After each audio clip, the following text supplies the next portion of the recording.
A ver, todos usamos promedios para casi todo, ¿no? Para entender el mundo, para simplificar las cosas. Pero, ¿y si les digo que a veces el promedio nos está ocultando la parte más jugosa de la historia? Pues justo de eso vamos a hablar. Vamos a descubrir por qué pasa esto y, sobre todo, qué herramientas estadísticas tenemos para sacar a la luz toda la verdad.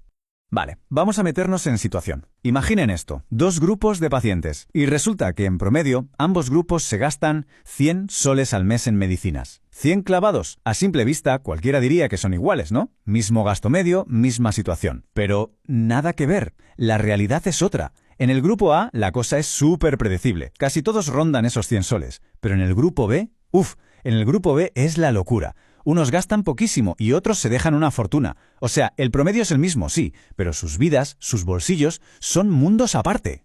Y aquí viene el quiz de la cuestión. El gran enigma. Si el promedio, que es lo que siempre miramos, nos dice que son idénticos, ¿cómo narices podemos capturar esa diferencia tan bestial? ¿Qué herramienta nos ayuda a medir esa volatilidad, esa diferencia crucial? ¿Cómo resolvemos esta paradoja? Pues la solución, la clave de todo, tiene un nombre: medidas de dispersión. Suena técnico, pero la idea es muy simple. Son las herramientas que nos permiten mirar más allá del promedio. Nos chivan, por así decirlo, cómo de desparramados o de juntitos están los datos. Nos dan todo ese contexto que la media, la pobre, se deja por el camino. Venga, vamos a empezar a construir nuestra caja de herramientas. Y como en todo, empezamos por lo más sencillo, lo más directo, el rango. El rango no tiene ningún misterio, de verdad. Es coger el valor más alto de todos, restarle el más bajo y ya está, eso es todo. Te da una foto súper rápida de cuán ancha es la distribución de tus datos, de extremo a extremo. Pero claro, aquí viene la pega. El rango es un poco superficial, por decirlo de alguna manera. Solo mira los dos extremos, el máximo y el mínimo, e ignora por completo todo lo que ocurre en medio. Imagina que tienes un dato súper loco, un valor atípico, muy alto o muy bajo. Pues ese único dato te va a disparar el rango y te va a dar una imagen totalmente distorsionada. Vamos, que es útil, pero se nos queda corto. Necesitamos algo con más chicha, algo más robusto. Y aquí entra en escena la protagonista de hoy, la desviación estándar. Suena imponente, pero el concepto es de lo más intuitivo que hay. Piénselo así. Es la distancia promedio a la que se encuentra cada dato de la media del grupo.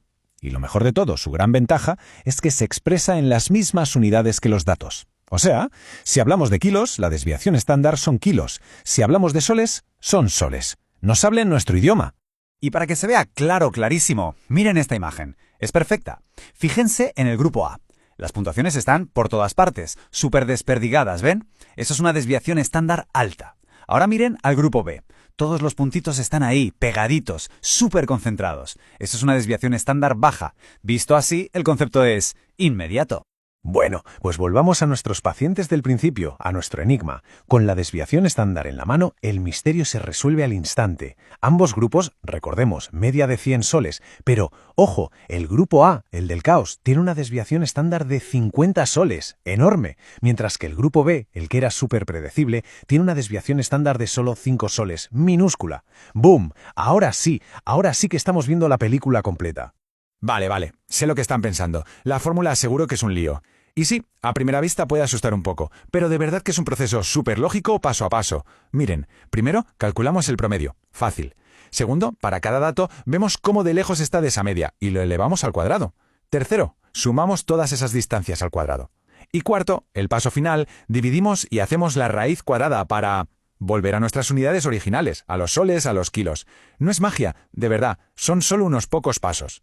Genial, ya casi somos expertos en la desviación estándar. Pero la estadística siempre nos pone un nuevo reto.